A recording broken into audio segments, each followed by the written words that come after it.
நாட்கள்ல எப்படி இந்த சண்டே ஸ்கூல் உருவானதுங்கிறத மகன் சொல்லுறது நம்ம கேட்டுக்கலாம்.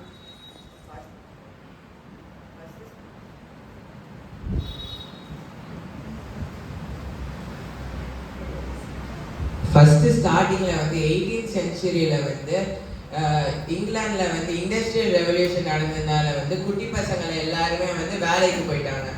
அதனால குட்டி பசங்க எல்லாருமே வேலைக்கு போனதுனால அவங்களுக்கு வந்து கல்வி அந்த இதெல்லாம் ஒன்றுமே அவங்க அறியலை. அதனால கல்வி அவங்களுக்கு இல்லாததுனால வந்து கல்வி கொடுக்கணும்னு சொல்லி வந்து ஞாயிறு பள்ளி ஆரம்பிக்கிறதுக்கு வந்து ராபர்ட்னு ஒருத்தவங்க வந்து அவங்க வந்து ஒரு நியூஸ் பேப்பர் பப்ளிஷ் பண்ணுறவங்க. அவங்க வந்து இங்கிலாந்துல வந்து கிளவுசெஸ்டர்ல இருக்கிறாங்க.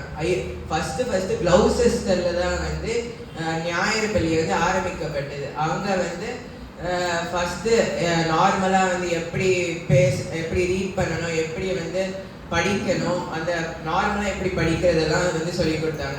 அதை வந்து அப்பப்போ கொஞ்சம் வந்து ஏசப்பாவை பற்றியும் சொல்லி கொடுத்துருக்காங்க. இந்த பள்ளி வந்து சண்டேல தான் நடக்கும். ஏன்னா வந்து சண்டேல தான் வந்து சிறு பசங்களுக்குலாம் வந்து லீவாக இருக்கும். ஆனால் வந்து போக வந்து 19th சென்ச்சுரியில வந்து என்ன ஆச்சுன்னா வந்து இதை வந்து ஃபுல்லாக வந்து ஏசப்பாவை பற்றி மட்டும் நடத்துகிற மாதிரி, அதாவது வந்து ஏசப்பாவோட வசனம் ஏசப்பா பற்றி சொல்கிற மாதிரி அவங்க நடத்துனாங்க. அந்த மாதிரி நடத்த ஆரம்பித்த ஞாயிறு பள்ளி தான் வந்து இப்போ நம்ம இந்தியா, அமெரிக்கா ஆகிய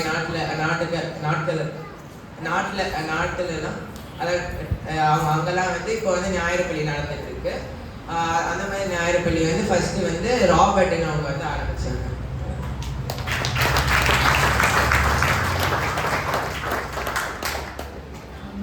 ஞாயிறு பள்ளி ரொம்ப ஒரு முக்கியமான ஒரு காரியம் இல்லை. நமக்கு தெரியும், சிறு வயதுல இருந்தே ஞாயிறு பள்ளியில நம்ம இருந்து வளர்ந்தது நிமித்தம் தான் உண்மையாவே என்னுடைய ஆவிக்குரிய காரியங்களும் வந்து இந்த சிறு வயதுல இருந்து நம்ம படித்த வசனங்கள் அதெல்லாம் தான் ரொம்ப நமக்கு முக்கியமானது. அது என்னது என் ஹஸ்பண்ட் அடிக்கடி சொல்லுவாங்க, சின்ன வயசுல படிச்ச வார்த்தைகள், வசனங்கள், அந்த சங்கீதங்கள்லாம் இப்ப கேட்டாலும் எப்படி இருக்கும், கடற்கடன்னு என்ன பண்ணலாம் சொல்லலாம். எங்க பாட்டி காலத்துல எங்க பாட்டிக்கு வந்து கடைசி நேரத்துல கண்ணு தெரியாத நேரத்துல என்ன பண்ணாங்க தெரியுமா, வசனங்கள் என்ன பண்ணுவாங்க சொல்லிக்கிட்டே இருப்பாங்க. வசனங்கள் அதிகம் அது எப்போ சின்ன வயசுல படிச்ச அந்த காரியங்கள் உண்மையாகவே அது வளர்கிற காரியங்கள் மிகவும் பிரயோஜனமான ஒரு காரியம். அதனால இந்த சிறு பிள்ளைகளை இயேசுவின் நாமத்தில் ஆசீர்வதிக்கிறோம். இன்னும் இந்த பிள்ளைங்க ஆவிக்குரிய வாழ்க்கையில இயேசுவின் நாமத்தில் வளருவார்களாக. ஆமென் ஆமென். நம்ம எல்லாரும் ஒரு விஷயம் கண்களை மூடி நம்ம தேவனுடைய வார்த்தைக்கு நேராக நம்ம ஆயத்தமாகலாம். உயிரோடு எழுந்தவரே உம்மை ஆராதனை செய்கிறோம், ஜீவனின் அதிபதியே உம்மை ஆராதனை செய்கிறோம். உயிரோடு எழுந்தவரே உம்மை ஆராதனை செய்கிறோம், ஜீவனின் அதிபதியே உம்மை ஆராதனை செய்கிறோம். அல்லேலூயா ஹோசன்னா, அல்லேலூயா ஹோசன்னா, அல்லேலூயா ஹோசன்னா, அல்லேலூயா ஹோசன்னா.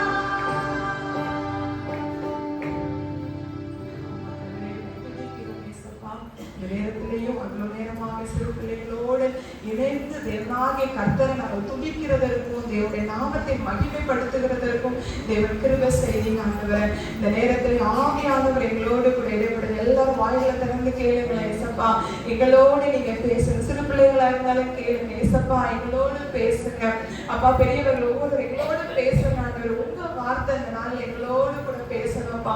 உங்க வார்த்தை எங்களுக்குள்ள அந்த நாள் ஒரு பலனாய் வர வேண்டும். வந்த வண்ணமே நாங்கள் யாரும் இந்த இடத்தை விட்டு போகக்கூடாது அப்பா. ஸ்தோத்திரம். போகும்போது ஆண்டவரே ஒரு ஆவியில் ஒரு பலன் உள்ளவர்களாய் நாங்கள் கடந்து செல்ல உதவி செய்யுங்க ஆண்டவரே. தேவன் அமிதமா இந்த வார்த்தை ஆசீர்வதித்து தாங்க. பெரிய காரியத்தை செய்ய போகிறதற்காய் நன்றி செலுத்துகிறேன். இயேசுவின் மூலம் ஜெபிக்கிறோம் நல்ல பிதாவே. ஆமென் ஆமென் ஆமென். இந்த வாய்ப்பை கொடுத்த குடுவஞ்சேரி போதகர் ஐயா அவர்களுக்கும் சபையினுடைய ஊழியர் அவர்களுக்கும் இயேசுவின் நாமத்தினால நான் நன்றி செலுத்துகிறேன். வார்த்தை பார்த்தீங்கன்னா லூக்கா 1வது அதிகாரம் 66வது வசனத்தை நம்ம எடுத்துக்கலாம். லூக்கா 1:66 எடுத்து வாசிப்போம். அவைகளை கேள்விப்பட்டவர்கள் எல்லோரும் தங்கள் மனதிலே அவைகளை வைத்துக் கொண்டு இந்த பிள்ளை எப்படிப்பட்டதா இருக்குமோ என்றார்கள். கர்த்தருடைய புகழ் அந்த பிள்ளையோட இருந்தது. ஆமென். அந்த இடத்துல பார்த்தோம் அப்படின்னா அவைகளை கேள்விப்பட்டவர்கள் எல்லாரும் தங்கள் மனதிலே அவைகளை வைத்துக் கொண்டு இந்த பிள்ளை எப்படிப்பட்டதா இருக்குமோ என்றார்கள். கர்த்தருடைய கரம் அந்த பிள்ளையோட இருந்தது. இந்த பிள்ளை எப்படிப்பட்டதா இருக்குமோ, இந்த பிள்ளை எப்படிப்பட்டதா இருக்குமோ அப்படின்னு சொல்லி யாரை குறிச்சு இந்த இடத்துல சொல்லப்பட்டிருக்குன்னா யோவான். கர்த்தருக்காக முதல்ல இயேசுவினுடைய முதல் வருகைக்காக இந்த உலகத்தை ஆயத்தப்படுத்தினவர் யாரு? யோவான். அவருடைய அந்த குழந்தை பிறந்தவுடன் எல்லாரும் சொன்ன காரியம் இந்த நமக்கு தெரியும். ரொம்ப நாள் குழந்தை இல்லாம இருந்த காரியங்கள் அந்த குடும்பத்துல. அதற்கப்புறம் எலிசபெத் என்ன பண்றாங்க? கர்ப்பத்தின் கனியை பெற்றுக் கொள்றாங்க. அந்த குழந்தை பிறந்தவுடன் தான் அந்த குழந்தை உண்டாவதுக்கு முன்னதாகவே அந்த சகரியாவுக்கு தேவதூதனால சொல்லப்படுகிறது. அவர் சந்தேகப்பட்டது நிமித்தம் அவர் ஊமையாக இருக்கிறாரு. அதுக்கப்புறம் அந்த குழந்தை பிறந்ததுக்கு அப்புறம் தான் நீங்க வாசிச்சீங்க அந்த வசனங்கள், நாவின் கட்டுகள் அவருக்கு அவிழ்க்கப்பட்டு அவர் என்ன பண்ணுகிறார்? சகரியா அவங்க அப்பா என்ன பண்றாங்க? பேசுறாங்க. அந்த பிள்ளைக்கு யோவான் என்று பேசுறாங்க. இந்த சூழ்நிலையை பார்த்த மற்ற ஜனங்கள், எந்த சூழ்நிலை? அந்த அவருடைய ஊமையா இருந்த அந்த அப்பா என்ன பண்றாரு? பேசுகிறார். எப்போ பேசுறாரு? அந்த பிள்ளைக்கு பெயர் வைக்கிற அன்னைக்கு என்ன பண்றாரு? பேசுறாரு. அந்த பிள்ளைக்கு பெயர் வைக்கும் போது யோவான்னு சொல்லி பெயரிடுங்கன்னு சொல்லி அவனோட நாவு கட்டு அவிழ்க்கப்பட்டு அவன் பேசும்போது அந்த இடத்துல அவங்க சொல்ற காரியம், அவங்க எல்லாரும் சொல்ற காரியம் என்னதுன்னா, இந்த பிள்ளை எப்படிப்பட்டதாய் இருக்குமோ. ஏனென்றால் அந்த குழந்தையின் மேல என்ன இருந்தது? கர்த்தருடைய கரம் இருந்தத அவருடைய தாய் தகப்பன்மார் மட்டுமல்ல, சுற்றிலும் இருக்கிற ஜனங்கள் பார்த்தார்கள். இந்த நாள் எத்தனை பேருக்கு ஆசை இருக்குது? ஏன் பிள்ளைங்க மேலே கர்த்தருடைய கரம் இருக்கும்? ஹல்லேலூயா. நம்மளுடைய பிள்ளைங்க மேல யாருடைய கரம் இருக்கணும்? கர்த்தருடைய கரம் இருக்கும்போது சத்துருவினுடைய கரம் அந்த இடத்துல இடம் இருக்காது. சாத்தான் நம்ம பிள்ளைங்களை தொட முடியுமா? இதனால எத்தனையோ காரியங்கள் கொஞ்சம் யோசிச்சு பாருங்க. சிறு பிள்ளைகள் வழி விலகுகிறதற்கு நிறைய காரியங்கள் காணப்படுகிறது. வேற ஒண்ணுமே இல்லை. வீட்டுல இருந்தா கூட பிள்ளைங்க கெட்டு போறதற்கு சான்சஸ் தான். ஒரு சின்ன ஒரு மொபைல் போனே போதும். அந்த மாதிரி ஒரு காலகட்டத்துக்குள்ள நம்ம இருந்து கொண்டு இருக்கிறோம். இந்த பிள்ளைகள் மேல இந்த சிறு வயதிலேயே கர்த்தருடைய கரம் இருக்க வேண்டும். தேவன் என்னுடைய பிள்ளையை எப்பொழுதும் என்ன பண்ணணும்? பாதுகாக்க வேண்டும். என் பிள்ளையோடு கூட தேவன் எப்பொழுதுமே இருக்க வேண்டும். அபிதமான ஒரு சூழ்நிலைக்குள்ள பெற்றோராக இருக்கிற நாம் பிள்ளைகளை என்ன பண்ணணும்? வழி நடத்த வேண்டும். இதனால அதுதான் ரொம்ப முக்கியமான ஒரு காரியமா இருக்கிறது. இந்த வேலையிலையும் நம்ம பார்த்தோம்னா தாய் தகப்பன்மார் எப்படியா இருந்தா இந்த பிள்ளைகள் மேல கர்த்தருடைய கரம் இருந்தது போல நம்ம பிள்ளைகள் மேல கர்த்தருடைய கரம் இருக்கணும்னா தாய் தகப்பன்மார் எப்படியா இருக்க வேண்டும்? கொஞ்சம் எல்லாரும் கவனமா கவனிக்கலாம். பிள்ளைகளை வளர்த்ததுல பெற்றோர்கள் நம்ம எப்படி இருக்க வேண்டும்? பிள்ளைகளை வளர்க்கும் போது பெற்றோர்கள் நாம் எப்படி இருக்க வேண்டும்? முதல்ல பார்க்கலாம். லூக்கா 1வது அதிகாரம் 6வது வசனம். லூக்கா 1வது அதிகாரம் 6வது வசனம்.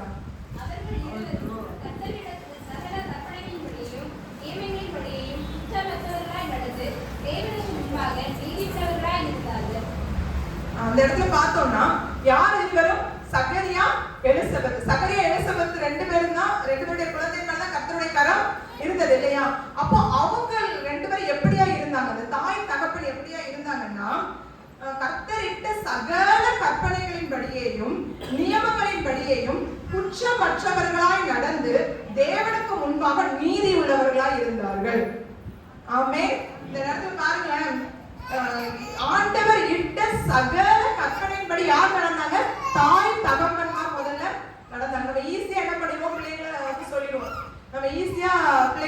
சொல்லுவோம், நீ இப்படி நட, அப்படி நட, இந்த மாதிரி செய்ய, அந்த மாதிரி செய்ய என்ன பண்ணுவோம், பிள்ளைங்களை அட்வைஸ் நிறைய நம்ம என்ன பண்ணுவோம், பெற்றோர்கள் நம்ம கொடுப்போம். ஆனா முதல்ல என்ன பண்ணணும், அதன்படி நான் நடக்கிறேனா, பெற்றோரா இருக்கிற நான் அதன்படி நடக்கிறேனா, கொஞ்சம் நம்ம அதை யோசிச்சு பார்ப்போம். அந்த தேவனுடைய நியமங்களின்படி நான் நடக்கிறேனா, ஒழுங்கா பைபிள் வாசி, ஒழுங்கா பிரேயர் பண்ணு, காலையில் எழுந்து ஜெபம் பண்ணியா அப்படின்னு நம்ம கேட்போம். ஆனா முதல்ல என்ன பண்றோம், நான் ஜெபிக்கிறேனா, கர்த்தர் இட்ட சகல கற்பனையின்படி நியமங்களின்படி இந்த நாள்ல நீங்களும் நானும் எப்படியா இருக்கிறோமோ அப்படிதான் பிள்ளைங்க என்ன பண்ணுவாங்க, வளருவாங்க. யார பிள்ளைங்க ரோல் மாடலா பாக்குறாங்கன்னா பெற்றோரா இருக்கிற நம்மளதான் என்ன பண்றாங்க, பிள்ளைங்க பார்த்து கொண்டு இருக்கிறாங்க. அப்ப நம்ம மேலதான் அவங்களுடைய ஃபுல் ஃபோக்கஸ் யார் மேல இருக்குது, பெற்றோர்களா இருக்கிற நம்ம மேல இருக்குது. இந்த நாள்ல அப்படியா நம்ம மேல ஆண்டவர் அந்த ஃபோக்கஸ் வைக்க, அந்த பிள்ளைங்க நம்ம மேல ஃபோக்கஸ் வைக்கிறது, நம்ம இந்த நாள்ல நீதியான காரியங்கள் சரியா இருக்கணும். பிள்ளைங்க அந்த இது வாசிக்கும் போது ஒரு வேர்டு இருந்துச்சு, பெற்றோர் வந்து சண்டை போட்டு கொண்டு இருக்கிறாங்க, அதுக்கப்புறம் இது வந்து கெட்ட வார்த்தையை பேசுற காரியங்கள், இந்த வார்த்தைகள்லாம் பிள்ளைங்க அதை வாசிக்கும் போது அந்த இதுல இருந்தது இல்லையா. அப்போ நீங்களும் நானும் அந்த சண்டை போடுகிற காரியங்கள் எங்க இருக்க கூடாது, வீட்டுக்குள்ள இருக்க கூடாது, பெற்றோர்களுக்குள்ள அந்த காரியங்கள் இருக்க கூடாது. தேவையில்லாத வார்த்தைகள், வீண் வார்த்தைகள், அப்படி இப்படின்னு சொல்லி அந்த விலங்குகளுடைய பெயர்களை வச்சே கழுத, அப்படி இப்படின்னு பிள்ளைங்க சொல்ற காரியங்கள் இருக்க கூடாது. அந்த மாதிரி காரியங்கள் நம்மளுடைய பிள்ளைங்க நம்ம பாக்குறதுனால, நானும் இந்த நாள்ல ஆலயத்துக்கு வந்திருக்கிற நாம் ஆண்டவர் இட்ட கட்டளைகளின்படி கற்பனைகளும் நான் நடந்ததை என் பிள்ளை மேல கர்த்தருடைய கரம் பரிபூர்ணமா இருக்கும். ஹல்லேலூயா. அதனாலதான் அந்த இடத்துல அவர்கள் மேல இருந்தது. இன்னொன்னு யோபு 1வது அதிகாரம் 5வது வாசிக்கலாம். யோபு 1:5.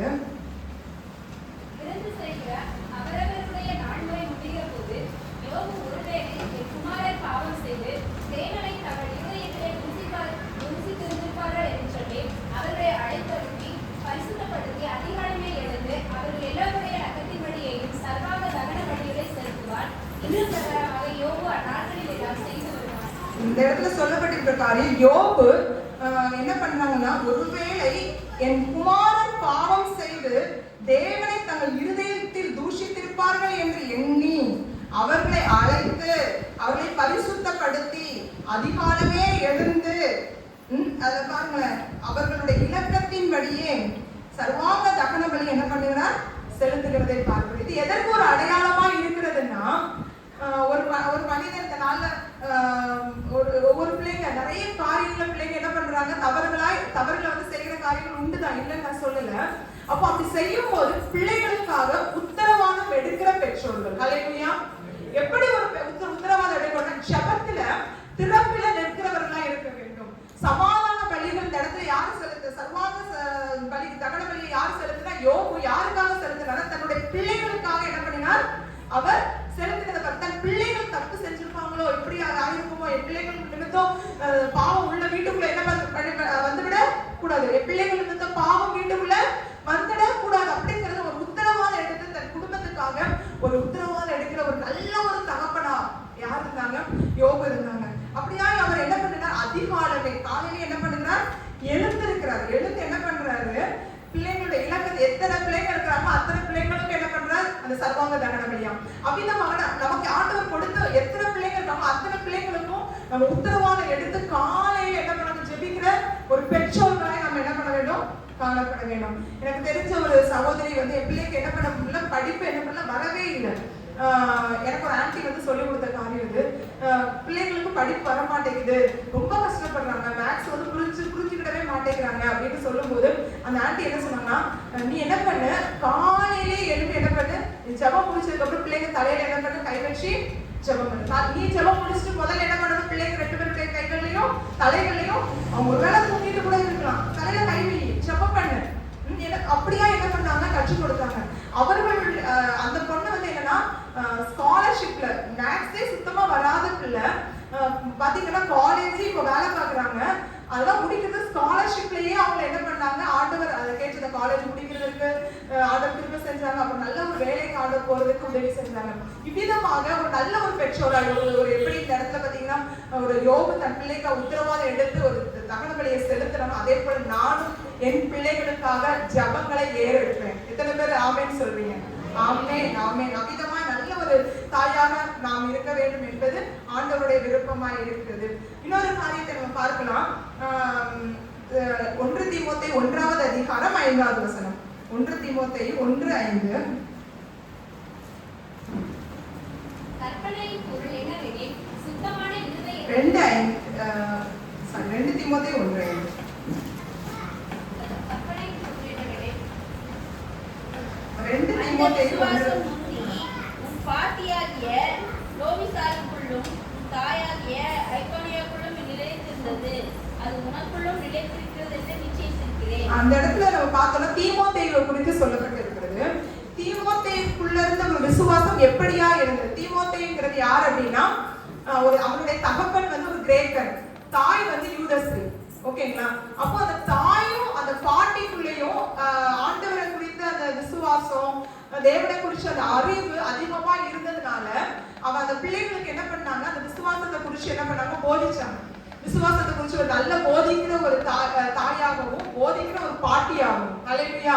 குடும்பத்துல இருக்கிற பாட்டிமார் என்ன பண்ணணும், பேர பிள்ளைகளுக்கு நல்ல விசுவாசத்தை போதிக்கிறவர்களா. இந்த இடத்துல தீமோத்தேயுடைய தாயாகிய ஐனிக்கையால் பாட்டியாகிய லோவிசாலுக்குள்ள இருந்த அந்த விசுவாசம் உனக்குள்ள என்ன பண்ணிருக்குது, நிலைத்திருக்கிறது அப்படின்னு பவுல் சாட்சியா சொல்றாங்க. உனக்குள்ள விசுவாசம் இருக்கிறத பார்க்கிறேன். அந்த விசுவாசம் எங்க இருந்து வந்துச்சுன்னா, உன் பாட்டி கிட்ட இருந்தும் உன் தாய் கிட்ட இருந்தும் வந்துச்சு அந்த விசுவாசம். எத்தனை பேருடைய பிள்ளைகளை பார்த்து எல்லாரும் சொல்லணும், இந்த பிள்ளைகளுக்குள்ள ஒரு விசுவாசத்தை பார்க்கிறேன். இந்த பிள்ளைகளுடைய தாய் இப்படி, இந்த பிள்ளைகளுடைய பாட்டி இப்படி, அதனாலதான் அந்த பிள்ளைகள் இப்படி இருக்கிறாங்க. இந்த பிள்ளைங்க ஆண்டவருக்குள்ள வளர்றாங்க, தேவனுடைய வசனத்தை கற்றுக்கொள்றாங்க, இந்த பிள்ளைங்க ஆண்டவரை துதிக்கிறாங்க, இந்த பிள்ளைங்க தேவனுக்குள்ள வளருகிறத யார் மற்றவங்க சாட்சியா சொல்லணும், மற்றவங்க ஜாதிகள் சாட்சியா சொல்லணும். இவர்களுடைய தாய் விதமாய் ஆலயத்துக்கு போறாங்க, தேவனுக்குள்ள இருக்கிறாங்க, அவர்களுடைய விசுவாசம் அப்படியே பிள்ளைகளுக்குள்ள இருக்குது. ஹல்லேலூயா.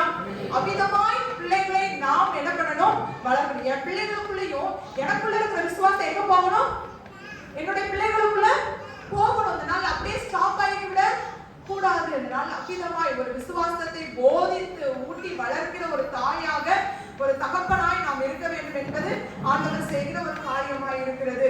நியாயாதிபதிகளை இவங்க வாசிக்கும் போது கூட வாசிச்சாங்க இல்லையா, நியாயாதிபதிகள் 13:3 கூட அந்த ஸ்திரீக்கு, அந்த மனோவாவினுடைய மனைவிக்கு கர்த்தருடைய தூதன் என்ன பண்றாரு, அந்த இடத்துல என்ன பண்றாரு சொல்றாரு, அந்த ஸ்திரீ மலடியா இருக்கிறா, குழந்தை இல்லாத இருக்கிறா.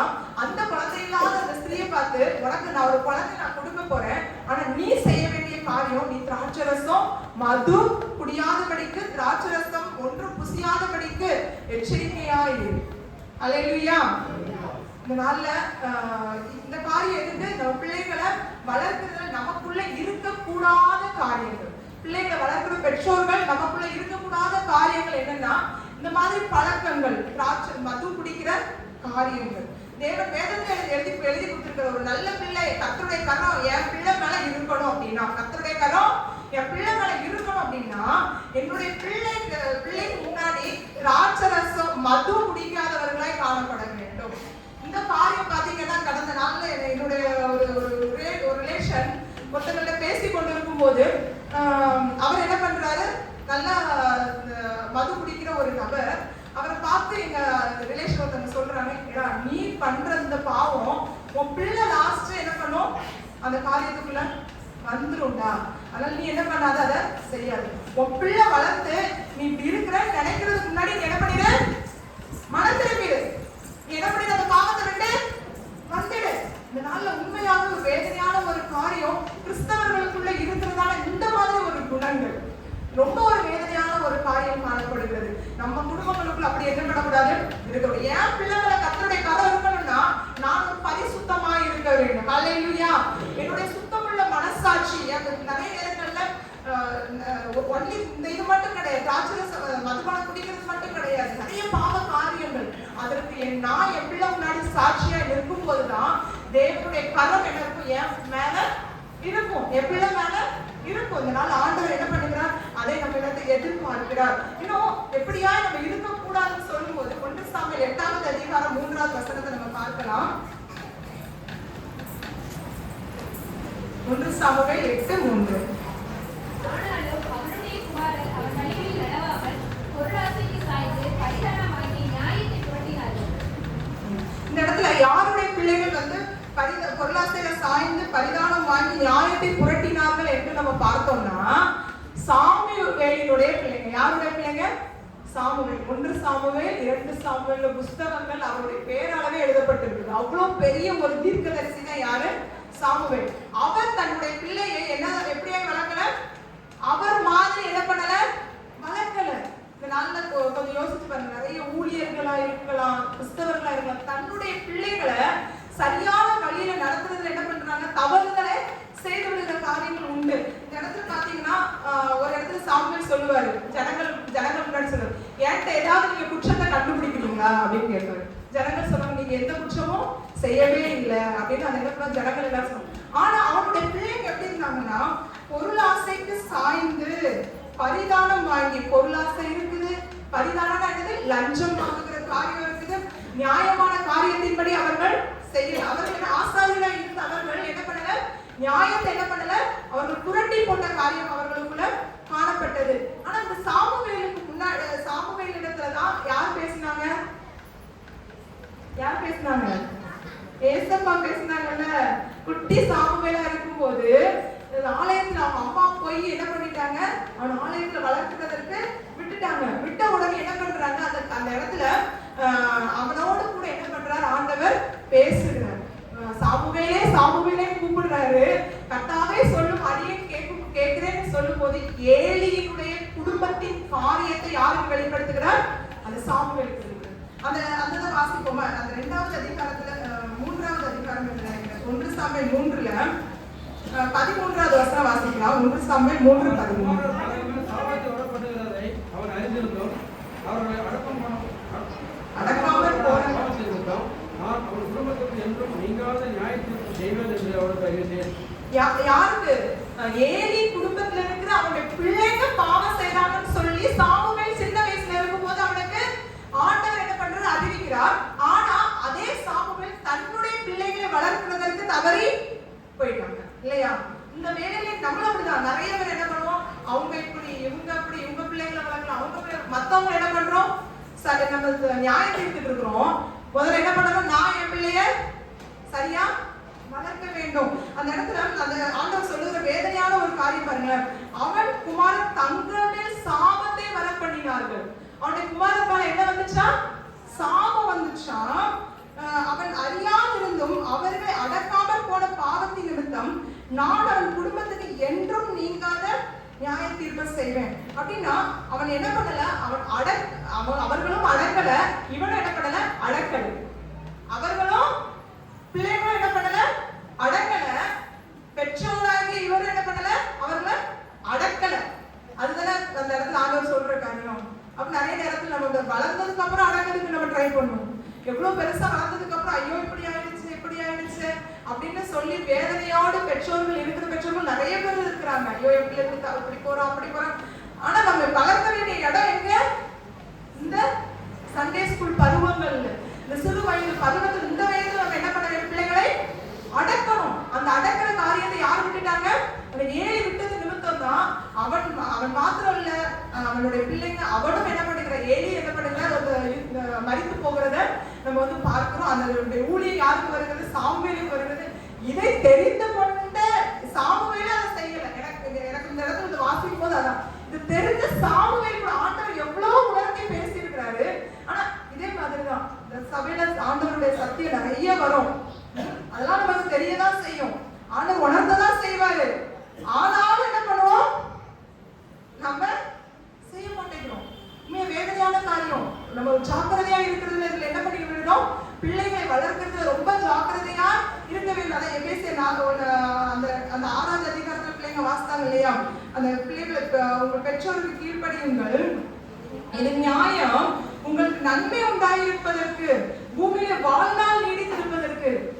பிள்ளைகளுடைய வாழ்நாள் நீடிக்கணும்னா கூட பிள்ளைகள் என்ன பண்ணணும்னா உன் தகப்பனின் தாயையும் கனம் பண்ண வேண்டும்.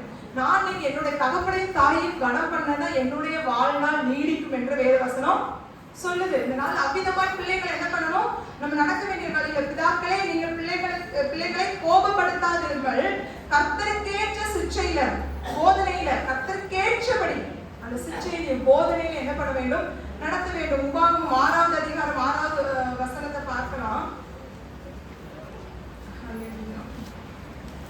உபாகமம் நான் உனக்கு கட்டளையிடுகிற இந்த வார்த்தைகள் உன் இருதயத்தில் இருக்க கடவுது.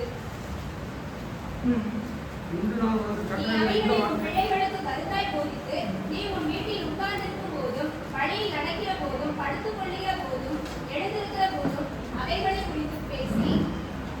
அதே மாதிரி நம்ம இந்த இடத்துல பாத்தீங்கன்னா பிள்ளைகளுக்கு வசனங்களை கருத்தாய் போதிக்க, நீ அவைகளை உன் பிள்ளைகளுக்கு கருத்தாய் போதித்து, நீ உன் வீட்டில் உட்கார்ந்து இருக்கும் போது, எழுந்திருக்கும் போது, வழி நடக்கிற போது, படுத்துக் கொள்ளுகிற போது அவைகளை என்ன பண்ணணும், அவைகளையே குறித்து பிள்ளைகளிடத்துல பேசணும். அவ்விதமாக தான் அந்த நாட்கள்ல பேசாம விட்டு ஆண்டவர் இதெல்லாம் சொல்லும்போது மோசேயினுடைய காலம், மோசேயின் காலத்துக்கு அப்புறம் கொஞ்ச நாள் என்ன பண்ண, இஸ்ரவேல் ஜனங்கள் பாவத்துக்கு மேல பாவம் செய்ய ஆரம்பிச்சு. ஏன் அந்த காரியம்னா, அந்த பெற்றோர்கள் பிள்ளைகளிடத்துல அந்த காரியங்களை குறிச்சு அவர்கள் என்ன பண்ணல, பேசல. அதனாலதான் பிள்ளைகளுக்கு தேவனை மறந்து அந்நிய தேவர்கள் என்ன பண்ண ஆரம்பிச்சிட்டாங்க, பின்பற்ற ஆரம்பிச்சிட்டாங்க. இந்த வேலையிலும் நம்மளும் என்ன பண்ணணும், வேதத்தை, ஒரு வசனம் இருக்கு இல்லையா, நீ வேதத்தை மறந்தால் நான் உன் பிள்ளைகளை மறந்து விடுவேன். இந்த நாள்ல பாருங்களேன், ஒரு பெற்றோர்கள் மறக்கிறத விட தேவன் மறந்தா அந்த பிள்ளைகளுடைய நிலைமை ரொம்ப மோசமா போய்விடும். தேவன் மறந்து விட்டார் அப்படின்னா அந்த பிள்ளைங்களுடைய நிலைமை என்ன ஸ்டேஜ் கொஞ்சம் யோசிச்சு பார்த்துக்கோங்க. தேவன் மறந்து விடுகிற ஸ்டேஜ் எப்போ அப்படின்னா, நீங்களும் நானும் வேதத்தை வாசிக்கலன்னா, நீங்களும் நானும் வேதத்தை மறந்துட்டோம்னா, வேதத்தை வாசிக்கிற பழக்கம் முதல்ல யாருக்கு வேணும், நமக்கு வேணும். வேதத்தை நேசிச்சு வேதத்தை வாசிச்சு அதுல இருக்கிற காரியங்களை புரிந்து நீங்களும் நானும் படிச்சா அது யாருக்கு ஆசீர்வாதம் சொல்லப்பட்டிருக்கு, அது பிள்ளைகளுக்கு ஒரு ஆசீர்வாதம். உங்களுக்கு பிள்ளைங்களுக்கு ஆசீர்வாதத்தை நம்ம சேர்த்து வைக்க வேண்டும். சில பெற்றோர்கள் எப்படியா நடந்து கொண்டாங்கன்னா, ஏசாயா 39:7-8 வாசிக்கலாம். ஏசாயா 39:7. நீ பெறப்போகிற உன் சந்ததியாகிய உன் குமாரருக்கும் சிலர் பாபிலோன் ராஜாவின் அரண்மனை வேலைக்காரராய் இருப்பார்கள் என்று கர்த்தர் சொல்கிறார். இந்த இடத்துல பார்த்தோம் அப்படின்னா, எசேக்கியாங்கிற ஒரு ராஜா, எசேக்கியா ராஜா என்ன பண்றாருன்னா, அவர் வியாதியில இருந்து அவருக்கு என்ன பண்ணுகிறார், ஆண்டவர் சுகத்தை கொடுக்கிறார். ரொம்ப வியாதி படுக்க, அந்த வியாதி படுக்க யார் மாற்றுறாங்க, உன் விண்ணப்பத்தை கேட்டேன், உன் கண்ணீரை கண்டேன், உன் ஆயுசு நாட்களை 15 வருஷம் கூட்டி தருவேன்னு சொல்லி வாக்கு கொடுத்தாரு இல்லையா. அதை கேள்விப்பட்ட பாபிலோனியர்கள் அந்த எசேக்கியா ராஜாவை பார்க்கறதுக்கு வர்றாங்க. இவன் என்ன பண்றான், அரசு அரண்மனையில இருக்கிற எல்லாத்தையும் என்ன பண்ணிட்டா, அவனுக்கு பொக்கிஷ சாலை எல்லாத்தையும் என்ன திறந்து காண்பித்தது நிமித்தம் ஆண்டவருடைய கோபம் அந்த இடத்துல வருகிறது. ஆண்டவருடைய கோபம் அவனுடைய குடும்பத்துக்குள்ள வந்து என்ன நடக்குதுன்னா, அவனுடைய குடும்பத்துக்குள்ள வந்து அந்த இடத்துல அதை தீர்க்கதரிசி சொல்லும் போது, நீ பெறப்போகிற உன் சந்ததியாக உன் குமாரரிலும் சிலர் பாபிலோன் ராஜாவின் அரண்மனை வேலைக்காரராய் இருப்பார்கள். உண்மை கொஞ்சம் யோசிச்சு பாருங்க. நம்ம பிள்ளைங்க இந்த நாள்ல கொஞ்சம் யோசிச்சு பாருங்க, உன் காலத்துக்கு வர்ற உன் பிள்ளைங்க வந்து அடுத்த நாட்டுல போய் அடிமையாதான் இருப்பாங்க அப்படின்னா நல்லா இருக்காது. நல்லா இருக்கா? நம்ம பிள்ளைங்க அங்க போய் நல்லா படிக்கணும், அங்க போய் வெளிநாட்டுல போய் நல்லா படிச்சு நல்லா சம்பாதிக்கணும் அப்படிங்கிற ஒரு ஆசை தான் யாருக்கு இருக்கு, பெற்றோர்களுக்கு உண்டு இல்லையா. ஆனா இந்த இடத்துல என்ன ஒரு சாபம் வருது, அந்த பிள்ளைக்கு பிள்ளை என்ன பண்ணும், அடிமையா அடுத்த நாட்டுக்கு போகும்போது என்ன எதிர்த்து அந்த சாபம் வருதுன்னா, அவன் செய்த ஒரு பாவத்தின் நிமித்தம். நம்ம செய்த ஒரு சின்ன சின்ன காரியங்கள் தேவனுக்கு பிரியமில்லாத காரியம். இந்த இடத்துல அவன் செய்தது தேவனுக்கு பிரியமில்லை. மற்ற நாட்டுல உள்ளவனுக்கு இவனுடைய பொக்கிஷ சாலையெல்லாம் திறந்து காமிச்சது ஒரு பெரிய ஒரு பாவம் ஆண்டவருடைய பார்வையில. அந்த பார்வையில் ஆண்டவருடைய பார்வையில் அது பாவமா இருந்தது நிமித்தம் அந்த இடத்துல என்ன நடக்குதுன்னா, அந்த பிள்ளைங்களுக்கு அந்த சாபத்தை கொண்டு போய் சேர்க்கிறாரு. அதே போலதான் ஆகாப் நமக்கு தெரியும். ஆகாப் என்ன பண்றாரு, அவன் செய்த அந்த தப்பு அவன் உணர்ந்துட்டான். அந்த நாபோத்தை அந்த என்ன பண்றாரு, அந்த திராட்சை தோட்டத்தை என்ன பண்றாரு, வாங்கிட்டாரு இல்லையா. அவனை கொண்டு போட்டுட்டு அந்த திராட்சை தோட்டத்தை அவனுக்கு எடுத்ததுக்கு அப்புறம் அவன் என்ன பண்றான், அப்பாவியா இருந்த அந்த நாபோத்தினுடைய திராட்சை தோட்டத்துக்கு ஆசைப்பட்டு அவனை கொண்டு போட்டு அந்த திராட்சை தோட்டத்தை இவன் எடுத்து கொண்டது நிமித்தம் ஆண்டவருடைய கோபம் எங்க வருது, அவன் மேல வருது. அவன் என்ன பண்றான், விழுந்துட்டான். ஆண்டவரே என்ன மன்னிங்க அப்படின்னு உபவாசம் பண்ணி விழுந்துட்டான். ஆனா ஆண்டவர் என்ன சொல்றாரு, நீ செஞ்சது அக்கிரமம் உன் பிள்ளை காலத்துல என்ன பண்ணும் நடக்கும், உன் பிள்ளை காலத்துல என்ன பண்ணும், உன் பிள்ளைகளுடைய ரத்தத்தை நாய்கள் நக்கும் அப்படின்னு சொல்லி ஆகாவுக்கு என்ன பண்றாரு, ஒரு சாபத்தை கூறுகிறார். கொஞ்சம் யோசித்து பாருங்க, நம்மளுடைய வாழ்க்கை பிள்ளைகளுக்கு ஆசீர்வாதமா இருக்க வேண்டுமா, சாபமா இருக்க வேண்டுமா? ஆசீர்வாதத்தை சம்பாதிக்கிறவர்களாக நம்ம இருக்கிறோம். இருக்கிறோமா? பிள்ளைங்களுக்கு சாபத்தை சம்பாதிக்கிறவர்களாய் நாம் இருக்கிறோமா? கொஞ்சம் யோசிச்சு பாருங்க. நம்ம இந்த வாழ்க்கையில வாழ்ற வாழ்க்கை என் பிள்ளைங்களுக்கு வருது. அதான் ஒரு வசனம் இருக்கு இல்லையா, யாத்திராகமம் 34வது அதிகாரத்துல ஒரு வார்த்தை,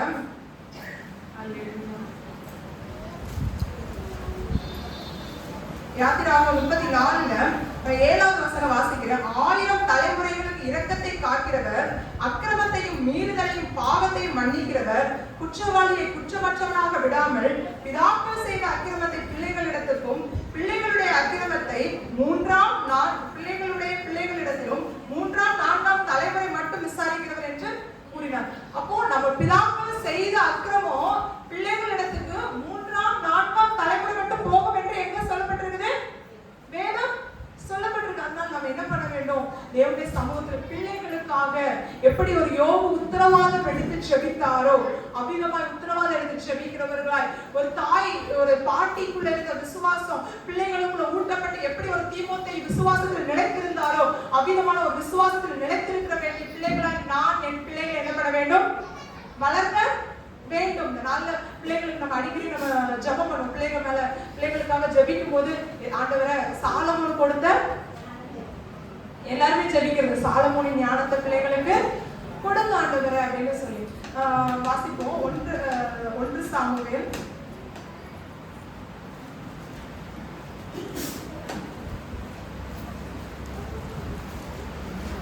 1 ராஜாக்கள் 3வது அதிகாரத்துல கேட்கிற 1 ராஜாக்கள் 3வது அதிகாரத்துல ஆண்டவர் வந்து 10வது வசனத்தை பார்த்தோம்னா, சாலமோன் இந்த காரியத்தை கேட்டது ஆண்டவருடைய பார்வைக்கு உகந்த விண்ணப்பமா. என்ன காரியத்தை அவர் கேட்டார்? ஞானத்தை கேட்டார். உடனே ஆண்டவர் என்ன சொல்றாரு? நீ ஐஸ்வர்யத்தை கேட்கல, நீ உனக்கு நீடித்த நாட்களை கேளாமலும் ஐஸ்வர்யத்தை கேளாமலும் உன் சத்துருக்களின் பிராணனை கேளாமலும் நீ இந்த காரியத்தை கேட்டு நியாயம் விசாரிக்கிறதுக்கு ஏற்ற ஞானத்தை உனக்கு வேண்டிக் கொண்டு பண்ணினார். அப்ப கொஞ்சம் யோசிச்சு பாருங்க. ஒரு ஞானம் கேட்கிறது தேவனுடைய பார்வைக்கு ஒரு உகந்த ஒரு விண்ணப்பமாய் இருக்கிறது. தன்னுடைய பிள்ளைகளுக்காக ஞானத்தை கேட்கிறது தேவனுக்கு உகந்த ஒரு விண்ணப்பமாய் இருக்கு. எனக்கு இப்ப நம்மளுடைய வாழ்க்கையில ஒரு ஞானம், ஏதோ ஒரு காரியத்தை செய்கிறதற்கு ஞானம் வேணும். யார்கிட்ட கேட்கணும்? ஆண்டவரிடத்துல. நம்ம இதெல்லாம் விட நீங்க நம்ம கேட்கலாம், ஏசப்பா எனக்கு நீடித்த ஆயுசை தாங்க, இல்லைன்னா இதுல சொல்லப்பட்டிருக்கிறது போல ஐஸ்வர்யத்தை நம்ம கேட்கலாம், இல்லைன்னா சத்துருக்களின் பிராணன் அப்படின்னா நமக்கு எதிரிட்டு இருக்கிற அவர்களை வந்து என்னமாவது ஆக்கி போடுங்கப்பா, நான் இப்படியா அவர்களை நாக்கி கொண்டே இருக்கிறாங்களே, இப்படிப்பட்ட பிரச்சனை எனக்கு வந்து கொண்டே இருக்குது அவர்கள் விதம். இப்படிப்பட்ட காரியத்தெல்லாம் விட என்ன காரியம் முக்கியமான காரியம்? ஞானம் முக்கியம். எப்படி ஞானம் வரும்? எப்படி ஒரு பிள்ளைக்கு நமக்கு ஞானம் வரும்? கர்த்தருக்கு பயப்படுதலே ஞானத்தின் ஆரம்பம். கர்த்தருக்கு பயப்படுகிற ஒரு பயம். இந்த நாள்ல முக்காவாசி பாவத்தை செய்கிறது கர்த்தருக்கு பயப்படுகிற பயம் இல்ல. இந்த நாள் அது இல்லாததுனாலதான் என்ன பண்றோம்? துணிகரமா என்ன பண்றோம்? பாவத்தை செய்கிறோம். அந்த துணிகரமான பாவம் கர்த்தருக்கு பயப்படாத ஒரே காரணத்தினாலதான் வந்து கொண்டிருக்கிறது. இந்த சிறு வயதிலே என்ன பண்ணணும்? அவர்களுக்கு அந்த ஞானத்தை என்ன பண்ணணும்? அவர்களுக்கு போதிக்கிறவர்களாய் காணப்பட வேண்டும். அதாவது ஞானத்தை நம்ம போதிக்க பிள்ளைகள் கர்த்தருக்கேற்ற வழிகள் என்ன பண்ணுவாங்க? நடப்பாங்க. நம்ம அதற்கப்புறம் ஒரு ஸ்டேஜ் வரைக்கும் தான். உண்மையாகவே எங்களுடைய வாழ்க்கையில ஒரு ஸ்டேஜ் வரைக்கும் தான் எங்க அம்மாவும் அப்பா இதை பண்ண அதை பண்ணி கர்த்தர் நம்ம முடிச்சிட்டோமா? அந்த வாலிபத்துல கொஞ்சம் யோசிச்சு பாருங்க. அந்த வாலிபம் நீங்க வாசிச்சீங்க, வாலிபன் தன் வழி எதனால் சுத்தம் பண்ணுவான்? வசனத்தின்படி தன்னை காத்துக் கொள்ளுகிறான். அந்த வசனத்தை மட்டும் பிள்ளைங்க தூக்க ஆரம்பிச்சிட்டாங்க. அதற்கப்புறம் அம்மா அட்வைஸ் அப்பா அட்வைஸ் விட தேவனுடைய அட்வைஸ் டைரக்டா பிள்ளைங்களுக்கு வர. எத்தனை பேர் அதை உணர்ந்துருக்கீங்க?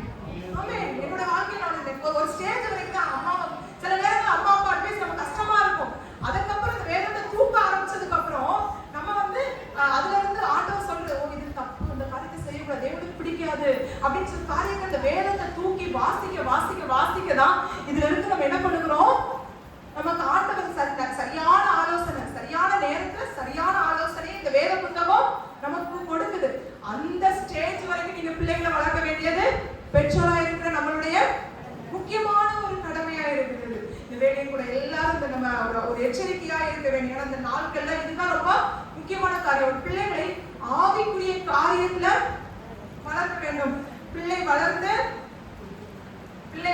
ஆவிலே பலன் கொண்டு பிள்ளை வளர்ந்து யாரை குறிச்சு இந்த இடத்துல சொல்லி இயேசுவானவரை குறித்து சொல்லப்பட்டிருக்கும். லூக்கா 2வது அதிகாரத்துல 40வது வசனம் பாத்தீங்கன்னா, பிள்ளை வளர்ந்து ஆவியிலே பலன் கொண்டு ஞானத்தினால் நிறைந்து தேவனுடைய கிருபையும் அவர் மேல் இருந்தது. தேவனுடைய கிருபையும் அவர் மேல் இருந்தது. இந்த இடத்துல பார்த்தோம்னா ஆவியில பலன் கொள்ள வேண்டும். பிள்ளைகள் வளர வளர ஆவியில பலன் கொள்ள இயேசுவானவர் ஞானத்திலேயும் பலத்திலேயும் தேவ கிருபையிலேயும் மனுஷ தயவிலேயும் அதிகமாய் விருத்தி அடைந்தார். அப்ப இயேசுவானவருக்கே அப்படின்னா உலகத்துல இருக்கிற நமக்கெல்லாம் இயேசுவானவருக்கே வேதத்துல சொல்ற அவர் ஆவியில பலன் கொண்டார்.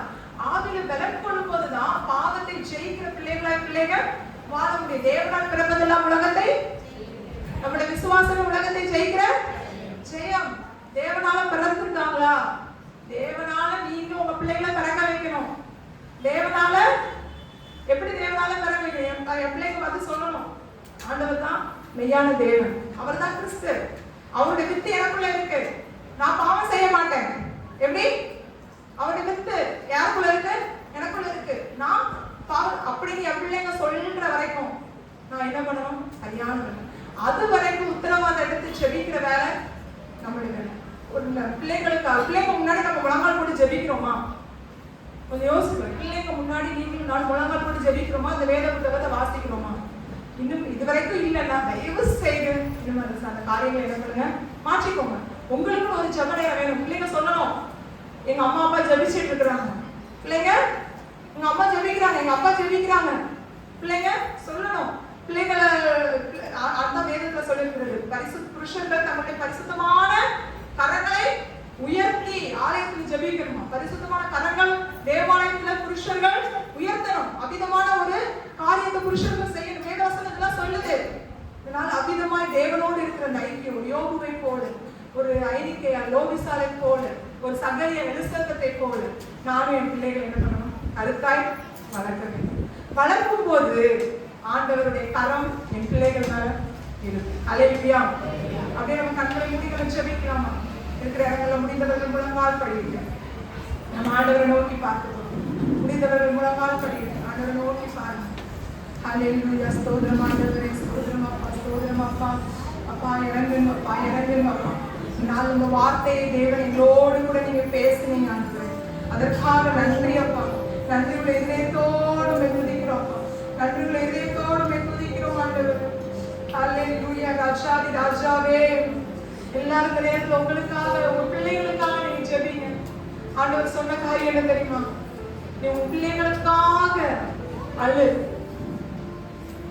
உன் பிள்ளைகளுக்காக, நீ எனக்காக அழாத, உன் பிள்ளைகளுக்காக அழு என்று வேதவசனம் சொல்லு. ஆண்டவர் அந்த இடத்துல இயேசுவானவர் அந்த வார்த்தையை சொல்லியிருக்கிறாங்க. எத்தனை பேர் நம்ம உத்தரவாதம் எடுத்துக்கொண்டு அதை செய்யல, இதை செய்யல, இப்படி போறோம் அப்படி போறோம் அப்படின்னு எரிச்சல் சாபமான வார்த்தைகள் பிள்ளைங்களை சொல்லியிருந்தீங்க. ஒருவேளை இந்த நேரத்தை மன்னிப்பு கேளுங்க. என் பிள்ளைங்க மேல நீங்க சொன்ன அந்த சாபம் பிள்ளைங்க மேல படிச்சிடும். இந்த நேரத்துல நீங்க சொல்றது சாபமான வார்த்தைகள் பிள்ளைங்க மேல அது சாபமாவே போய்விடக் கூடாது. நோவா கானானை சபித்தான். அந்த இடத்துல பாத்தீங்கன்னா காமை சபித்தான். காம் சபிக்கப்பட்டதால் அவனுடைய சந்ததி கானான் சபிக்கப்பட்டது. நீங்க சபிச்சீங்கன்னா உங்க பிள்ளைங்க சாபமா மாறிடும். நீங்க ஆசீர்வதிக்கணும். பிள்ளைங்க ஆசீர்வதிக்கிறவர்களா இருக்கணும்.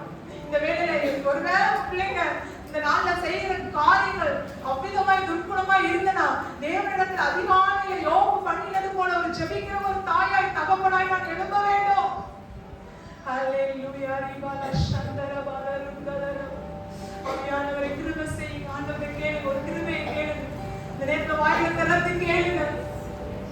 இந்த நாள் பிள்ளைகளுக்காக நீங்க திறந்து ஒரு சொட்டு கண்ணீரை திறந்து வடிச்சா கூட தேவன் அந்த கண்ணீருக்கு பதில் கொடுக்கிறவர். ஒருவேளை உங்க பிள்ளைகள் தவறான வழியில நடக்கிறார்கள் என்ற ஒரு பயம் உங்களுக்குள்ள இருக்குதுன்னா தேவனுடைய சமூகத்துல இந்த நேரத்தை சொல்லுங்க, கதறுங்க. ஆண்டவர் அந்த கதறுதலை கேட்கிறார். இந்த நேரத்துல உங்கள் பிள்ளைகளை இந்த நேரத்துல ஆண்டுடைய கரத்துல ஒப்பு கொடுப்பீங்களா? ஒரு யோவானை ஆண்டவருடைய கரத்துல அவர் ஒப்பு கொடுத்தாங்க. கர்த்தருடைய கரம் உண்மையிலே இருந்தது நிமித்தம் அந்த யோவான் ஸ்நானகன் தேவனுடைய வருகைக்காக, முதல் வருகைக்காய் ஆயத்தப்படுத்தின. எத்தனை பேருக்கு ஒரு வாஞ்சை இருக்குது? என் பிள்ளை தேவனுடைய ராஜ்யத்தை கட்டுகிற ஒரு பிள்ளையாய் எழும்ப வேண்டும். என் பிள்ளை தேவனுக்காக எழும்புகிற ஒரு பிள்ளையாய் எழும்ப வேண்டும். எத்தனை பேருக்கு அந்த வாஞ்சை இருக்குது? தேவனுக்காக ஒப்பு கொடுங்கள். கர்த்தருக்கென்று உங்க பிள்ளைகளை ஒப்பு கொடுங்கள். சிறு பிள்ளையை ஆண்டவரிடத்தில் கொண்டு வாங்க. உங்க பிள்ளைகளை ஆண்டவரிடத்தில் கொண்டு வாங்க. அல்லேலூயா. அந்த வேளையில் ஆண்டவரை எதிர்பார்க்கிறார். இருதயத்தில் ஒரு பாரம், அந்த ஆண்டு நேரத்தில் ஆண்டவர் உணர்த்துகிற காரியம். இந்த நேரத்தில் எந்தெந்த பெற்றோர்கள் உங்க பிள்ளைகளை ஆண்டவருக்கு ஒப்பு கொடுக்க ஆயத்தமாக இருக்கிறீங்க? ஒரு விசையாய் ஆண்டவரிடத்துல சொல்லுங்க. கரங்களை உயர்த்தி சொல்லுங்க. கரங்களை உயர்த்தி சொல்லுங்க. ஏசப்பா, இந்த நேரத்தில் என் பிள்ளையை நான் தேவனுக்காக ஒப்பு கொடுக்கிறேன். தேவனுடைய ராஜ்யத்தை கட்டுகிற ஒரு யோவான் ஸ்நானகனாய், ஒரு இரண்டாம் வருகைக்காக தேவனுடைய ராஜ்யத்தை கட்டக்கூடிய ஒரு மகனாய், மகளாய், எஸ், ஒரு தெபோராய், ஒரு எஸ்தராய், ஒரு சாமுவேலாய், அப்பா தாவீதை போல என் பிள்ளைகள் எழும்புவார்களாக. ஆமென் ஆண்டவரே. ஒரு சாத்ராக், மேஷாக், ஆபேத்நேகோ போல, ஒரு தானியேல் போல இந்த நாள்ல எங்களுடைய பிள்ளைகள் எழும்புவார்களாக. பாரத்தோட கேளுங்க, பாரத்தோட கேளுங்க. ஏசப்பா, யார் யார் இந்த நேரத்துல பாரத்தோட தேவனுடைய சமூக பிள்ளைகளுக்காய் கதறுகிறார்களோ அவருடைய பாரத்தை தேவனில் அறிந்திருக்கிறீர் இயேசுவே. தேவரே, அவருடைய கண்ணீரை துடைக்காண்டவரே, சீக்கிரமா இவர்களுக்கு உதவி செய்யுங்க. சீக்கிரமா இவர்களுக்கு உதவி செய்யுங்க. ஒரு கானானிய ஸ்திரீ தேவனிடத்துல வந்தாங்க. ஒரு கானானிய ஸ்திரீ தேவனிடத்துல வந்தாங்க. என் பிள்ளைக்கு சுமந்தாங்கப்பா. ஆண்டவர் அதிகமாக அவர் என்ன பண்றாரு, ஒமிட் பண்றாரு. ஆனாலும் அவன் திரும்ப திரும்ப அந்த நாய்கள், அந்த அந்த மேஜை கீழ் விழுற அந்த துணிக்கு அந்த நாய்க்குட்டி பொறுக்கும். அந்த தாழ்மையுள்ள இதயத்தோட தன் பிள்ளைக்காக தேவனுடைய பாதத்தை பிடிச்சு அந்த கானானிய ஸ்திரீ தேவனிடத்துல புறப்பட்டு போகும்போது அவனுடைய வியாதி, அந்த பிள்ளைகளுடைய வியாதி அந்த இடத்துல சுகமா இருந்தது. இந்த நேரத்துல நீங்க தேவனுடைய சமூகத்தை உறுதியா நீங்க இந்த இடத்துல நீங்க பிடிச்சீங்கன்னா, இந்த இடத்துல நீங்க பிடிச்சீங்கன்னா, இந்த இடத்துல நீங்க கடந்து போகும்போது அந்த பிள்ளைக்கு தேவன் ஒரு விடுதலையை கொடுப்பார். இந்த நேரத்துல ஏதோ ஒரு கட்டுகளோட, ஒரு போராட்டத்தோட பிள்ளைங்க காணப்படுறாங்களா? இந்த நேரத்துல ஜெபிங்க, ஜெபிங்க. ஒரு கானானிய ஸ்திரீயை போல தேவனுடைய பாதத்தை பிடிங்க, பாதத்தை பிடிங்க. ஆண்டவரே, எப்பொழுது இந்த இடத்துல இந்த பிரச்சனை, இந்த காரியம் என் தேவன் எப்படி ஆயிட்டு ஒரு விடுதலை என் குழந்தைக்கு வேணும்.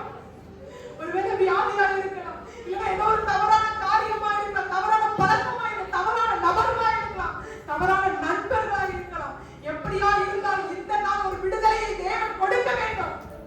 எஸ் ஆண்டவரே, என் பிள்ளைகள் தேவனுடைய ராஜ்யத்துக்கு நேராய் ஒரு பரிசுத்தமான பிள்ளைகளை வர வேண்டும் ஆண்டவர். ஆமென் ஆண்டவரே. தேவனே, உதவி செய்யுங்க, உதவி செய்யுங்க ஆண்டவரே. அப்பாவை துதிக்கிறோம் ஆண்டவரே. எல்லா விதமான தேவ கோபாக்கினே என் குடும்பத்தை விட்டு போகணும். ஜெபிங்க. நீங்க ஜெபிக்கும் போது ஆண்டவர் இந்த நாள் உங்க குடும்பத்தை ஒரு விடுதலையை கொடுக்கிறாங்க. இந்த நேரத்துல சும்மா யாரும் இருக்காதீங்க, சும்மா இருக்காதீங்க. ஆண்டவர் இந்த நேரத்துல உங்க குடும்பத்துல தேவன் ஒருவேளை வியாதிமத்தம், ஒரு சாபம் என் பிள்ளைக்கு வந்திருந்தா கூட இந்த நாள் நீங்க ஜெபிக்கிற ஜெபம் அந்த சாபத்தை ஆசீர்வாதமாய் மாற்றும். அந்த ஆசீர்வாதமாய் மாறச் செய்ய தேவன் வல்லமையுடையவர். ஹல்லேலூயா. அப்பா, இறங்குங்க, இறங்குங்க ஆண்டவரே. பிள்ளைங்க இறங்குங்க, இறங்குங்க சுவாமி. ஆமென் ஆண்டவரே. அப்பா, ஸ்தோத்திரிக்கிறோம் ஆண்டவரே. நிந்தனைகள் போராட்டம் வந்து நீதியின் தேவன் தாங்கினாரே. நிந்தனைகள் போராட்டம் வந்து நீதியின் தேவன் தாங்கினாரே. நேசத்தோடி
என் பிள்ளைங்களுக்கு வேத புத்தகத்தை தூக்கி அவங்க அப்பா வேதத்தை வாசிக்கிறதுக்கு நான் சொல்லி கொடுக்கணும். தினமும் ஜெபிக்கிற பிள்ளைங்களா என் பிள்ளைகளை மாற்றணும். அதற்கு இந்த நாள் இந்த பிள்ளைங்களுக்கு நான் என் பிள்ளைகளுக்கு கற்றுக் கொடுக்கணும் ஆண்டவர். அப்பா இந்த பிள்ளைங்க சிறு பிள்ளைங்க ஜெபிங்க. நான் வேதத்தை வாசிக்கிற வாலிபர்களா நீங்க இருந்தீங்கன்னு ஆண்டவரை கேளுங்க. ஆண்டவரே இந்த வேதம் அந்த நேரத்தில் என் மனமகிழ்ச்சியாய் மாறணும் ஆண்டவர். வேதத்தை நான் நேசிக்கணும். வாலிபன் தன் வழியை எதனாலும் சுத்தம் பண்ணுவான். வேத வஸ்திரத்தின்படி தன்னை காத்து கொள்ளுகிற வாலிபனாய் நான் இருக்கணுமே. அப்பா பலவான் கையில் இருக்கிற ஒரு அம்புக்கு ஒப்பாய் இருக்கிற வாலிபர்களே, இந்த இடத்துல இருக்கிற வாலிபர்களே, தேவனுக்கு உங்களை அர்ப்பணிங்க. தேவனுக்கு உங்களை அர்ப்பணிங்க. ஹல்லேலூயா. ஆண்டவர் இந்த நேரத்துல வாலிபர்களை ஆண்டவர் ஒரு சேனையாய் இந்த இடத்துல ஆண்டவர் எழுப்ப போகிறீர். ஆண்டவர் தேவனுடைய நாமம் இந்த இடத்துல வாலிபர் சேனைகளை எழுப்புவார்களாக. எஸ் லார்ட், இயேசுவின் நாமத்தினால ஜெபிக்கிறோம் ஆண்டவரே. அப்பா சிறு பிள்ளைகள் ஒரு பெரும் கூட்டமாய் இந்த இடத்துல தேவனுடைய ராஜ்யத்தை கட்டுகிற பிள்ளைகள் எழுப்புவார்களாக. இந்த இடத்துல இருந்து தேவனுடைய சுவிசேஷத்தை சிறு பிள்ளைகள் வாலிபர்கள் கொண்டு செல்லுகிறவர்கள், இந்த பகுதியில் இருக்கிற ஜனங்களை அசைக்கக்கூடியவர்கள், இவர்களுக்குள்ள தேவனுடைய அபிஷேகத்தை இந்த வேலையை கொடுக்கும்படியாக ஜெபிக்கிறோம் ஆண்டவரே. தேவ அபிஷேகத்தை வேலை பிள்ளைகளை ஊற்றப்படட்டும். ஒவ்வொரு பிள்ளைங்க, ஒவ்வொரு சிறு பிள்ளைகளை நீங்க தொடுங்க. ஒவ்வொரு வாலிபர்களை நீங்க தொடுங்க ஆண்டவரே. உங்க ஆசீர்வாத பிள்ளைகளை இந்த நேரத்தில் இயேசுவின் நாமத்தில் ஆசீர்வதிக்கிறோம் ஆண்டவரே. தேவனுடைய உங்க அபிஷேகத்தினால பிள்ளைகளை நடத்துங்க. கர்த்தருடைய கரம் இந்த பிள்ளைகளை விட்டு இன்றும் என்றும் சதா காலமும் எப்பொழுதும் இருக்கட்டும் இந்த பிள்ளைகள் மேல. தேவன் அதிகமாக இயேசுவின் நாமத்தில் ஆசீர்வதிக்கிறோம் ஆண்டவரே. என் பிள்ளைகள் அப்பா ஸ்தோத்திர சமாதானமாய் என் பிள்ளைகள் மேல இயேசப்பா இருக்கிற அந்த சமாதானம் அப்பா எங்க குடும்பங்கள்ல பெரிதாய் இருக்கட்டும் ஆண்டவரே. பிள்ளைகளின் சமாதானம் பெரிதாய் இருக்கட்டும். ஒவ்வொரு குடும்பங்களின் பிள்ளைகளின் சமாதானம் பெரிதாய் இருக்கட்டும் என்று சொல்லி ஆசீர்வதிக்கிறோம். தேவனே நீர் அதிகமாய் செய்ய போற கிருபைக்காக ஒரு விசையாய் நன்றி ஆண்டவரே. இயேசுவின் மூலம் ஜெபிக்கிறோம் நல்ல பிதாவே. ஆமென். கர்த்தருடைய வார்த்தையை கேட்ட நாம் எல்லாம் எழுந்து நின்று விசுவாச பெருமானத்தை